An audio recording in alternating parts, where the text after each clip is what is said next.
আসসালামু আলাইকুম। কেমন আছেন সবাই? আশা করি ভালো আছেন সবাই। আর আপনাদের সবার দোয়া এবং ভালোবাসায় আমি ভালো আছি আলহামদুলিল্লাহ।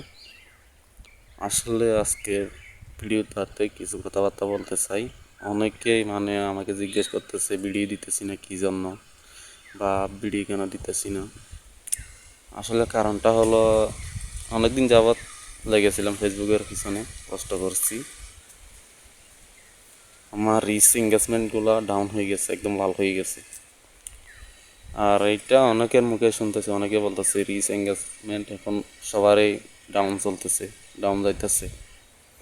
এইটা চিন্তা করে আমি মনে করছিলাম আমার প্রোফাইলটাতে কোনো সমস্যা হয়েছে, বা কোনো কারণে আমার এগুলা লাল হয়ে গেছে, এই জন্য আমি ভিডিও দিতে চাইছিলাম না। সো আবার আজকে থেকে আবার শুরু করলাম ভিডিও। তো আমার কথাবার্তাগুলো যদি আপনাদের ভালো লেগে থাকে, সবাই লাইক কমেন্ট করে দিবেন। ধন্যবাদ সবাইকে।